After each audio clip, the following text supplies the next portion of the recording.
My name is Mike Nelson, perhaps best known in the DCD community as Dyspraxic Sing Song Mike.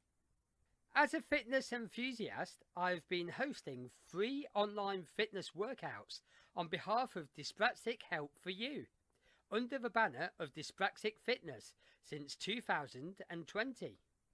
It was after having been diagnosed in my teens with dyspraxia that I sought to raise awareness and support others also living with a hidden disability. Starting a family, holding down employment, and then becoming a homemaker naturally took precedence. Voices in the dyspraxia community got louder after the outbreak of the pandemic, and it became evident more than ever that dyspraxic people were struggling both mentally and physically. Joining me on this podcast will be other dyspraxic fitness fanatics, dyspraxic sports people, and attendees from my dyspraxic workouts to discuss living with dyspraxia and how they embrace keeping fit with a lifelong hidden disability. Before we proceed with the episode, we would like to invite you to attend our twice weekly online dyspraxic workouts. For more information, please follow Dyspraxic Fitness on social media, on Facebook at Dyspraxic Fitness, on Instagram at Dyspraxic Fitness, and on Twitter at DH4U Fitness.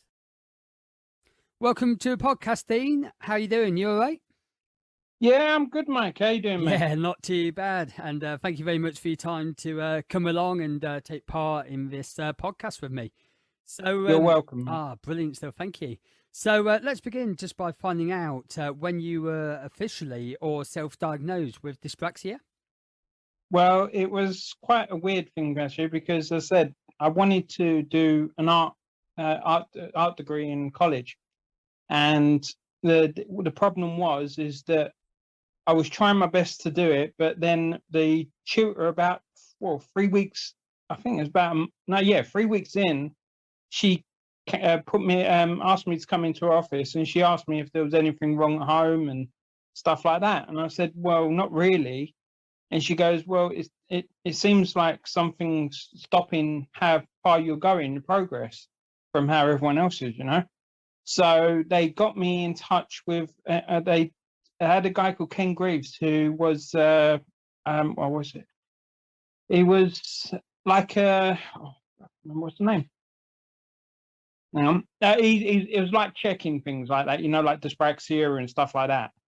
So he was one of them, and he did tests with me in a room and just to make sure and everything, and then found from that he picked up that I had dyspraxia, but my mum picked up a long time ago, so did my doctor. Sure. But it didn't get sort of known until I was in college, so it sort of made a sort of roller coaster of a sort of thing for me, sort of learning how to cope with it, Totally. It's really tricky. And kind of how long ago was that roughly? 21. You got diagnosed? I was 21. 21 years ago. 21 years ago. Yeah. That's some time, isn't it? And Yeah. I mean, as I said, it's a frightful thing because it's very different to how things are these days, I find, Oh, totally. I think, maybe people of that kind of, that era, should I say, or that time, did find that, or should I say, they didn't really know what it was about, No. I think it was like a lost in the woods sort of thing. You sort of say one thing and they're like, okay, well, so you can't do that, or you can do this and you can't do that. And then you're just sitting there like, well, you try not to be too negative about everything, but you start feeling a more slump in it, thinking, oh, so that's why I can't do this. And this is why, so it's hilarious. It really is. But as I said, you start slowly sort of logically try to fit everything in, thinking, okay, so why I couldn't fit in the chalkboard, I'm trying to catch up. Now I know why. Yeah. So it's kind of good that we know, Yes, why it yes. is. And, also there's kind of a valid reason for it now, isn't there, really?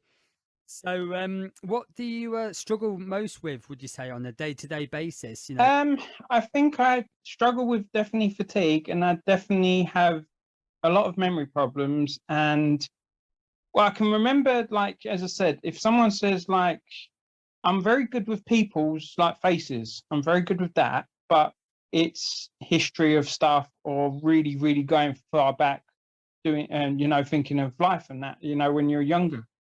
I can remember tidbits, but not as much. And I do find that my body structure also is very hard to sort of get myself motivated and also keep my, like muscular side. You're trying to keep yourself fit. And when you get older, everything starts to slump. Yeah, I get that. Being 41 myself, I totally get that as well. Completely. So I mean, when I watch wrestlers, I think, oh my God, look at their bodies compared to mine and everything like that. But, I know it's a very different situation. But yeah, I mean, as I said, I have an ups and downs with anxiety. And I think, as I said, I've slowly started having problems with a lot of big crowds and my head with dizziness and stuff a lot more now. So I don't know if that was a cause of something happening or not. But yeah, I mean, as I said, I try to find a way around adapting every single thing I do. So Yeah, I think we do as dyspraxics. If there's yeah, something that we can actually, do better or a different way around it, then we'll do it. Even if it means maybe, yeah. taking a little bit more time to get there, we will get there in the end. It's what we're all about. Well, I said this to I said this to Michelle the other day. You've got a box, and people who live by that box, that's fine. But I never like living in that box because there's so much around that box that you want to learn and knowledge wise and everything. So, So, going back a little bit, maybe to your school years, did you enjoy kind of taking part in PE? When you did it? nah, nah. The only thing I remember in PE is trying to get up a rope and not succeeding one bit. When they played a game game of tag, and you're supposed to get away from everyone.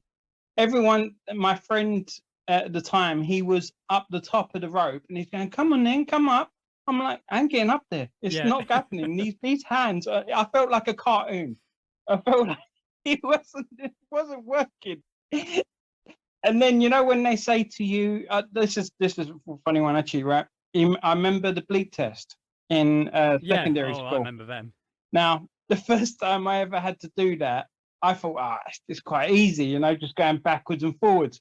I didn't know the beep was going to start getting shorter, and you had to get to the other side quickly. I was like, oh my God, I can't make it. It's tricky. Yeah, I've done beep Oh, tests man. before, and it's like, you think they're so easy at the beginning. You think, oh, come on, man, this is brilliant. Oh, hang on. And why is this going fast? But yeah, with PE and stuff, I was never picked for football or anything like that. And hopscotch was like a maze of itself with numbers. If you tried to do hopscotch, you're sort of trying to do a hop, skip, jump, jump, jump, and you think, oh God, I've walked off my line, I've walked this. So yes. It's a dyspraxic nightmare, isn't it? Hopscotch. Oh, and yes, I think yes, to this day yes. it still is. How can we do that? It's massive coordination. There was the thing we did in Abbey Sports Centre that was near Barking, and they did all different kinds of sports. Basketball I failed, and then they said, oh, why don't you try badminton? It might be a lot easier. So I'm waiting for this shuttlecock in the air, and this shuttlecock just slowly going down, and I thought, I've got this easily. It just went down. The shuttlecock didn't hit the floor. Oh man. Don't talk to me about badminton. It's just like, trying to hit something. I'm like hitting air, that's it, Give me a tennis ball any day and I'll be able to hit that. But give me a shuttlecock, it's like, even if I do hit it, amazingly, I'm never going to be able to get it over that net, No. Not going to happen. That's the thing. You want to get it over that net. You think that little slow thing is going to somehow you're going to go like that, and it's just going to go flying over. This slow thing that's coming at you, you ain't going to hit it. No way. No, no. I mean, every time it came to me, I wasn't even hitting the right part of the shuttlecock anyway. I'm just like, what is going on here? It's insane. Oh man, Doesn't work. Doesn't work. If you want to see someone just waving a racket around in thin air, exactly, that's me. exactly. If we had You a know, sport like that, I think we start making a new sport, Mike. I think Waving so. a tennis racket around. Yeah, that I don't know quite what the sport would be, but it'd be entertaining to watch, nevertheless. Well, yeah, at least you get a medal in it, though. Well, exactly, yeah. Yeah, definitely. Maybe that's something to look into. Oh One yeah, day. definitely. So were your kind of PE teachers supportive of your disability, or did they maybe not know what it was, or how did you fare? Well, in St Joseph's, when I first went, our headmaster was our PE teacher, and Mr Sims was, I said, he showed me how to swim. He helped me learn to swim. I never knew how to swim, and I got my yellow and my red ribbons, and that was one of my biggest achievements for any sport I've ever done, because I couldn't swim. I couldn't put the length of one arm to the other arm, because it was just not logical to push through, But he was there all the time. Every time we went to the swimming baths, he was there. He was saying, come on, you can do it, and stuff like that. So, I said, in my primary school, it was very good, because I said we had our headmaster as our PE teacher, so it's different. Secondary school is a very picky thing, because I don't think PE teachers know what disabilities are, to be honest. If you're in a wheelchair, it's very different. When in our age, when we're in our age, I think it's very different. They don't pick up on things. Yeah, I think it's really hard with kind of any hidden disability, really, isn't Yeah. it? It's just like, okay, well, we can see, if you're in a wheelchair, or you need help, you've got disability aids and so forth, to help you to help people to basically walk about and so forth. Then they can see that, but yeah, you come along with a hidden disability, such as dyspraxia, and it's like, well, you should be able to do it. It's like, why can't you do it? Yeah. What's wrong with your legs, or what's wrong with your arms and stuff like that? Exactly. When they did the hurdles in the secondary school, I never knew how hard it is to jump over an actual hurdle. Even when you're tall, you still can't get over that hurdle, because you need the flexibility of jumping and also the concentration of jumping. Oh, completely. And when they used to do cross country, that was the funniest thing. When we did cross country runs, they used to say, follow the people in front. And I'm thinking, if there's no one in front of me, where the hell am I going? Exactly. Just follow the markers. Where are they? Can't see them. Luckily, I sort of got lost around the side, and it was near the school, lucky enough. So I was like, oh, okay then, fair enough. But that's there. So. Yeah. When people just say, that's the worst thing. It's like, if you're a bit slower than somebody in front of them and say, follow them, it's like, I hope really that I'm going the right way. I hope that, suddenly people at the end are going like, where were you? It's like, I was trying to follow. Exactly, that's the thing, you're like, oh, was you last? I think, yeah, we were last. It's like when you get picked for sports day, I'm thinking, I'm glad I'm not picked for sports day. I can sit there and spectate and go, yay, well done. And then I can go home. I don't need to sit there holding a baton and running a relay race. No.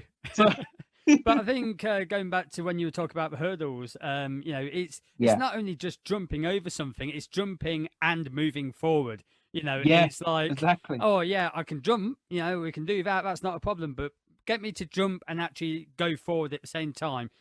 And make sure that you're lifting the legs up at the right time so you don't clip it. It's a lot to a lot to do. It's a lot of coordination. Definitely a lot of coordination. Massively. I mean, as I said, I used to just duck under it and then climb under it. So it was a lot easier. Suddenly it turned into a bit of a limbo rather than a hurdle. Yeah, exactly. That's exactly what it turned into.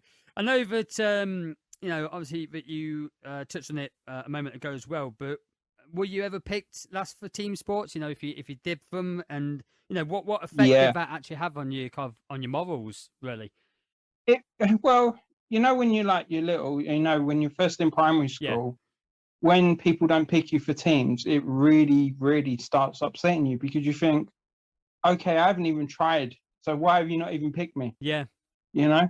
And then when you wanted to play football, just to join in with people, oh, no, you can be in goal or you can be on the side. And I think, it does start getting to you in your mind a bit, but then you start doing other things like jumping off benches and that and playing Ninja Turtles and stuff. So I think, Yeah, I suppose. but in secondary school, I wasn't really sport.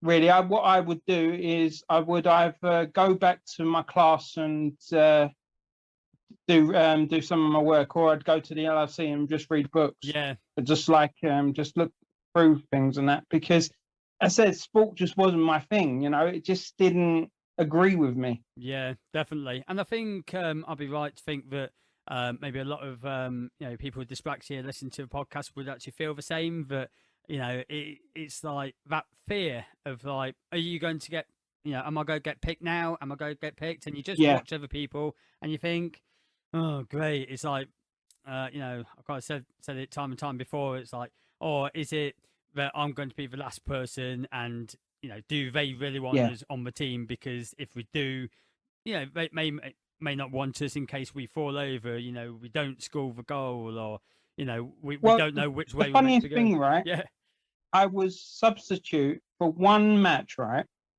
And the one match I did actually get through, I actually scored. So I was happy for that. And I got our school through to the next round. So I was happy with that. Yeah. I didn't know I'd scored until everyone said you scored. But yeah, the ball just rolled in. Well, that's it. It's like, did I do that? Well, I must have done. And then you don't know whether to kind of go, to celebrate, because like, maybe the bog standard football player will go, whoa, and actually go mental and, go go absolutely ballistic. I've scored a goal, brilliant. Whereas us, it's like, did it go in? Was it all right? Well, look what era we're living in, Mike. We're living in the era of like Gary and all the rest of them and that. These days, you have like all kinds of super stars and stuff like that around. So, oh, you sure do. It must be a standard for kids when they get picked in football and stuff, that they want to be that good at something and think, oh, I want to be a high class footballer. And I'm thinking, oh, it's a big standard, but if you want to be it, you go ahead with your dreams. But exactly. And I do think, as we were saying earlier, with obviously with dyspraxia, we may not get it straight away, but when we do get it, we can hopefully get those decent results, and hopefully we'll hit it right first time. So it's all about progression. It's all about thinking, well, at the end of the day, if we've got something that we're going to follow and we've got that dream, as you mentioned, then chances are we should be able to grab that dream, particularly. So do you think that, any, negative experiences during PE kind of deter you from embracing, any sport or fitness activities really once you actually left school? Not really, no. Because I just think I just put it aside and just thought, wouldn't need it. Yeah. I wouldn't. I mean, I said, yeah, you get the teachers and everything. I tell you what helped actually, right? Yeah. In my secondary school, one of the PE teachers did a thing where we went to a special needs thing where they could do high jump and all this stuff. And I was with kids with cerebral palsy and even I don't know if there were some dyspraxic or anything, but all kinds of different people who had special needs. And that made me feel more happy being there with them than any time I'd ever been with the PE thing. Like these small high jumps you do, instead of hurting yourself, just trying to get over a bar, or these mini hurdles, just making you feel that good. That's amazing. And it was just great. I just went once. They sorted it out so I could go once with them. I think it was something in somewhere near our school or something, but it was good. I really enjoyed that. And I think from there, I was just happy to be joining in with someone. Yeah. Definitely. I've always been more probably mind things with instead of more doing football or anything like that. I've never really liked sport. As I said, I like wrestling, but that's a different case altogether. Yeah. So, but that's great that you can kind of shrug it off because I think it's Yeah, important. I think that definitely. people hold on to the past, particularly about PE, fitness, exercise, that kind of thing. It can kind of knock your confidence, really, can't it?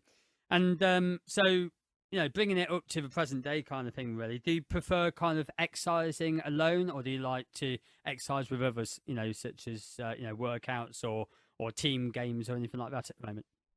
Well, I don't like doing anything team related outside because, as I said, I don't feel.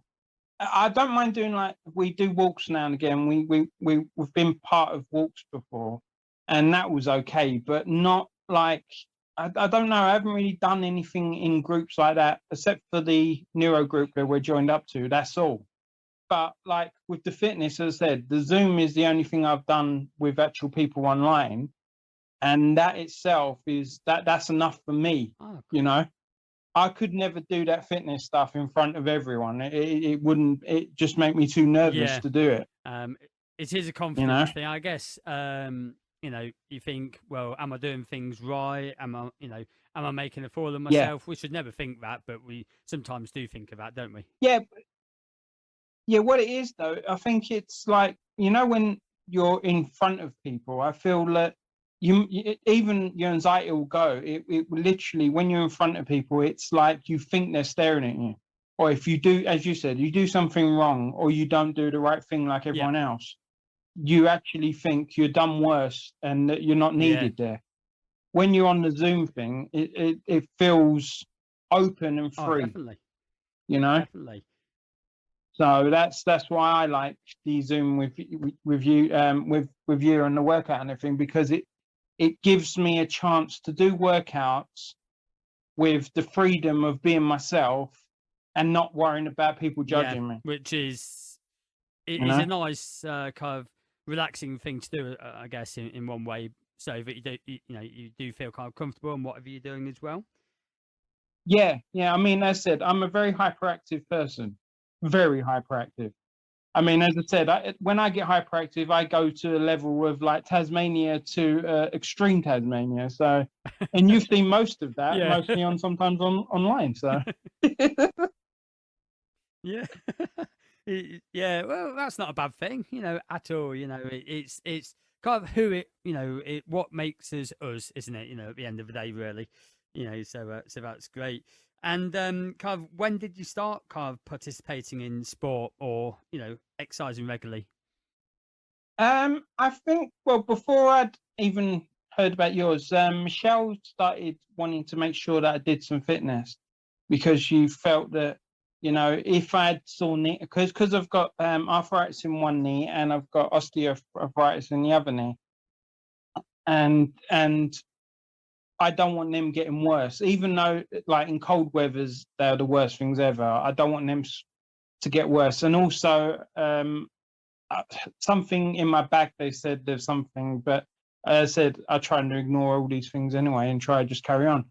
But Michelle wanted me to start doing a lot more walking, so we started trying to do walking to just keep my heart rate going well and my pace and actually my whole energy level, And then before that, she showed me this lady on YouTube that was doing these walking ones, and that's where I started doing fitness. But the thing is, some of the fitness things she was doing, it was a lot harder for me because it wasn't based on like what you do with us, like you take it easy, what how well we can do things, and you don't push us to the limit where we're like, oh, okay, how do we do this move? So to be in comparison, yeah, it was great doing Leslie's thing or anything like that, but with your one, it's more my thing because it's my pace, my energy levels go higher. I happy every time I finish, So that's how I look at it. Oh, that's great. Yeah. So people with dyspraxia are known to have poor gross motor skills, trouble with mobility, coordination. Have you ever been affected by these kind of traits before? Yes, definitely.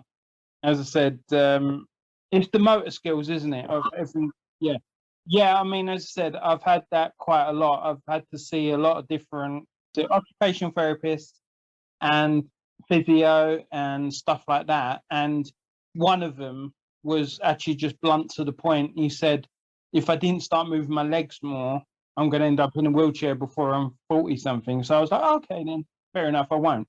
And I started working out quite a lot, trying to keep myself balanced, of thing. But doing walking and doing a lot of walking, as I said, trying to keep the walking was my goal, to try to keep walking. Every day getting up, knowing I have to go for a walk and enjoying it instead of making it a chore.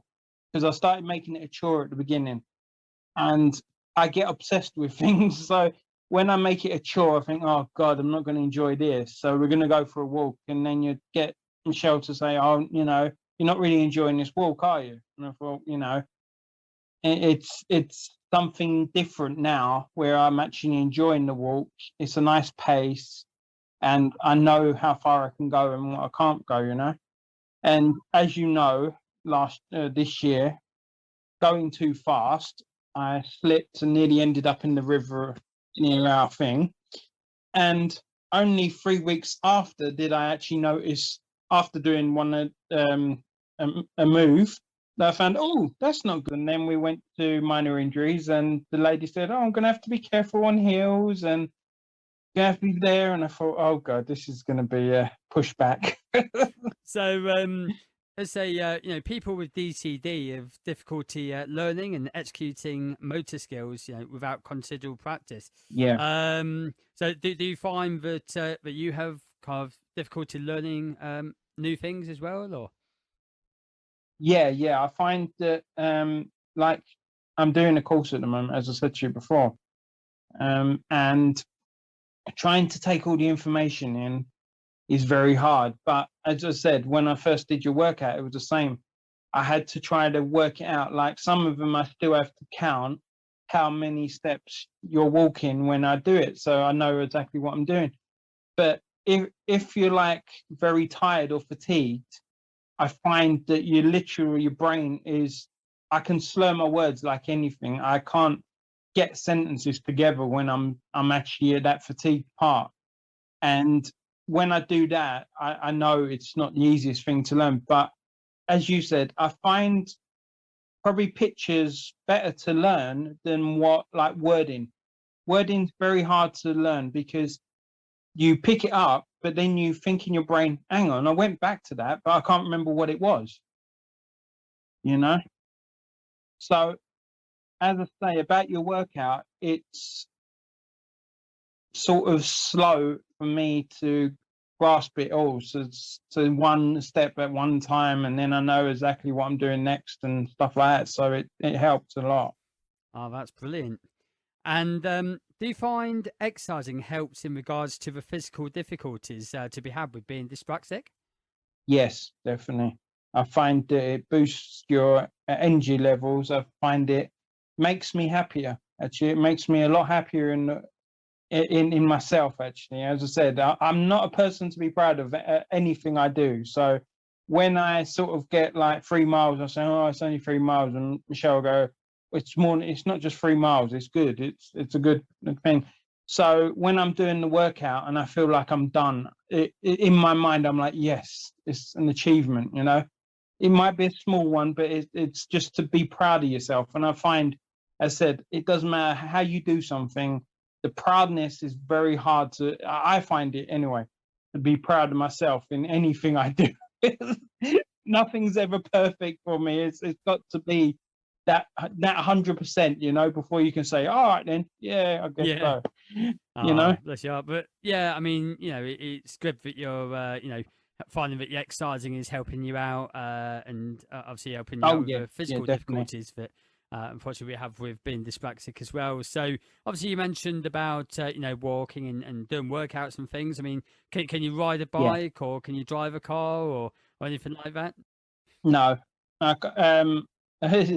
been told that I can't drive by the DVLA, so they tell me I can't drive. I've got to listen. I tried riding the bike a long time ago, the stabilizers, but I never got that far. And I tried to do a 2-1 when they were doing the cycle proficiency test or something in school, and I went flat on my, literally flat sideways. So the guy said to me, "Make sure you got your feet on the thing." I did. I went like a pancake down. Yes.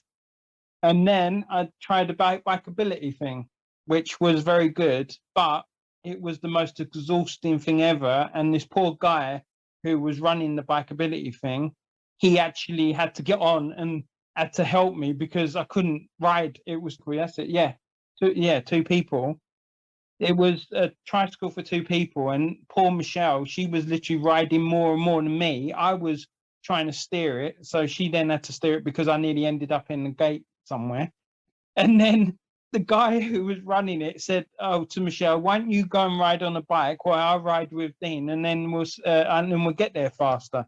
So the next day I couldn't move my leg; I was shattered. But yeah, I think I said I know there is people like with dyspraxia who can ride bikes and drive and everything, and I said I'm so proud to hear that. I think that is one of the biggest things to do. But as I said, it's just not for me. Yeah.